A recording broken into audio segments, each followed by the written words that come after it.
Hey everybody, Alec Tackmann here. We're looking at GoAndPractice Book 2, page 35. This is the Flam accent.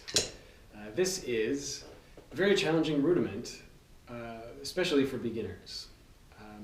It's basically triplets with flams at the beginning, but you're alternating your sticking. Why it's called a Flam accent, I don't know why. I think it might have been made easier to understand if it was a Flam Triplet as the name, but it is what it is, and we'll just get the hang of it. So now, if you're not comfortable with alternating flams, I suggest first getting good at that. So what you want to do is just sit and play a right flam, play a left flam. Now this sounds simple enough, and maybe you want to shut off the video by now saying, okay, I got this. But try at quick speeds.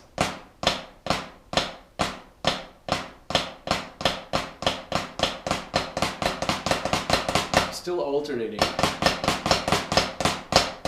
Make sure you're doing the correct right or left. That's a hard thing to do. I think a lot of people tend to favor a right flam or a left flam. And what happened, like let's say they like the right flam a little bit. Okay, they'll play this one just fine. And then when it comes time for the left-hand flam, instead of doing this, we'll do this. And what I'm doing is I'm lifting the hand correctly, but really what happens is this still comes on first, and then the right hand goes second. So it's still a right flam, just the volumes are off now. And I think when you're first starting off, maybe you might not know that you're doing that, or you might be doing it and thinking, no one will notice the difference, whatever, it's fine. But the truth of the matter is, people who know what they're doing can hear the difference. One sounds sloppy and one doesn't. So if you know that you're doing that incorrectly, this is also kind of another part of learning an instrument, I think, is that you just have to be honest with yourself. If you know that you're cheating your left flam or your right flam, force yourself to do it right. Like, no one's going to fix it except for you.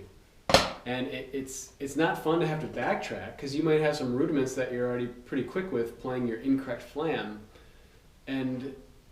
but you're already going down a path that doesn't go that far. So back it up, get on the right path that can actually take you where you want to go, and clean up your flams, alternate. One really good way to bust yourself on this one, like a lot of smartphones today have slow motion cameras on them. Play some flam rudiments for a while, put the slow motion one on, and you can see it come down, if it's the right one or not. So be able to alternate flams first. Okay, so finally, into the page here. Number 1, we're going to play quarter notes first, and then some flam accents.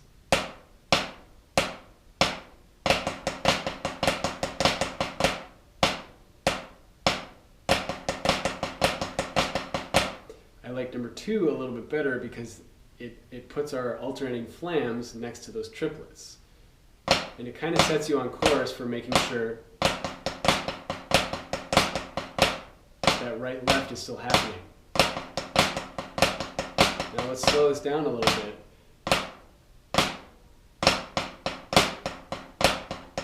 Where a lot of people screw this up is not only the flams, they screw up the inside 2 notes. Left, right, right, left, left, right, right, left. Those have to alternate also. I've seen a lot of people play the correct flams, but then they always want to play like right, left in the middle. I can't even do it. That'd be a Swiss triplet. So if you get comfortable with the alternating flams, just say that in your head. Left, right, right, left. Make sure that's alternating as well. This is a very awkward rudiment to start off with. But to play it, at a common tempo of like 80 to 100, triplet. It's kind of a cool way to play a flam every 3 beats. You just have to make sure you're alternating. So other ways we're going to see it will be like the case of number 3 and 4. In number 3, we play a flam accent, but we push the flam to the 3rd partial of the triplet. Triplet, triplet, triplet, triplet. So number 3 we have 1, 2, 3, 4.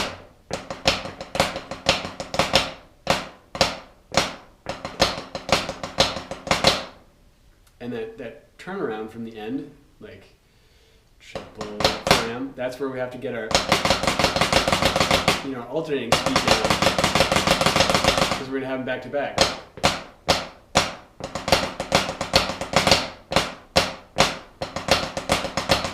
That right there. So alternating flams, again, very important. Number 4 is, this one's kind of a funny one. We're putting the flam on the middle part of the triplet. So now I personally don't play this hardly ever. I don't like hammering the middle part of a triplet over and over. It puts an emphasis on a weird spot in music and it doesn't groove very well. So I'm personally not a huge fan of this one, but it shows up in pieces, so it's good to know how to do it. Now this one can mess with your mind a little bit. When you're playing that middle part of the triplet, I think it kind of wants to reset your brain to hearing that as the downbeat. So you have,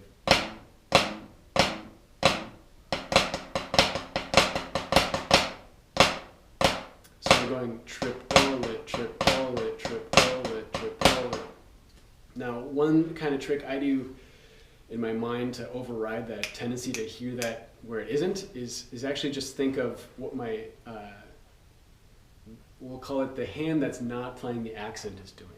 So if we break down the first triplet, triplet, get rid of that accent, you're just playing a triple stroke. Triplet, triplet. So I'll move the accents to my lap.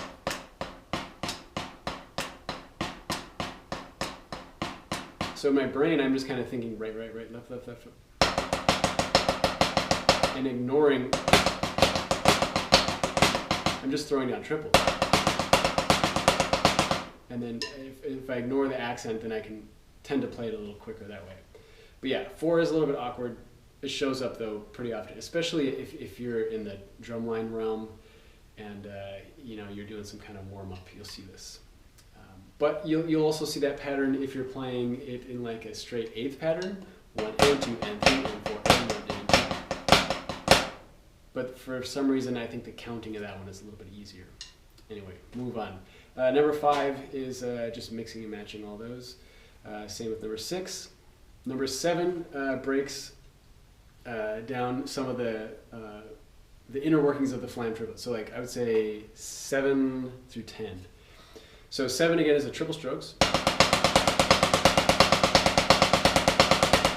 Now this one, you might see this in the book and be wondering like, is that a misprint? What's going on here? Here's what's going on. When you play a flam accent and split your hands into 2 different surfaces, I'll use my knee so it's quieter. There's a triple stroke there, right? Same with the other side. I think what a lot of people don't realize is when playing flam rudiments, you pretty much have to play a triple stroke underneath them. And I think that's kind of one of the hidden things that makes them frustrating when you're playing them and it's like, what the heck, I'm doing the sticking right, I understand it, why is this so difficult? Well, you're probably not used to, playing triples. So it's worth it to sit and practice these for a while.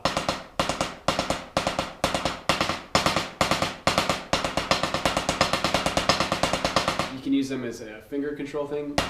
You're actually playing all of them. You can bounce it.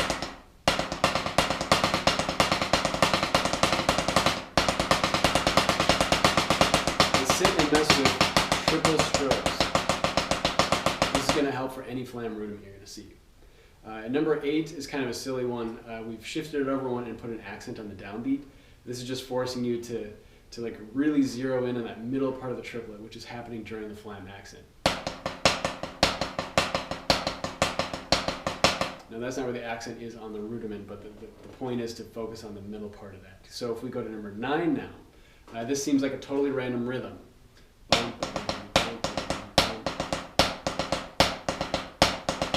But this again is what one of your hands is playing in the middle of the flam accent. I'll play some flam accents, I'll move to a quiet surface.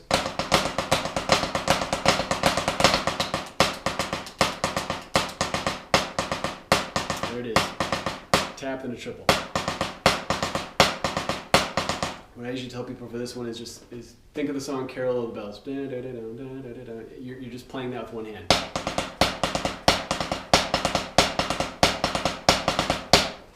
9 and 10 are just going through those. And then 13 is, again, your different combinations of where to put the triplets. But yeah, flam accent. This is a weird one. It's frustrating to get. Spend some time with it and be honest with yourself. Make sure you're actually doing the correct sticking. It's simple enough to look at, but it's a huge, we'll call it a tongue twister for this one. Getting used to right, left, right, left, right, left. Make sure you're doing it correctly.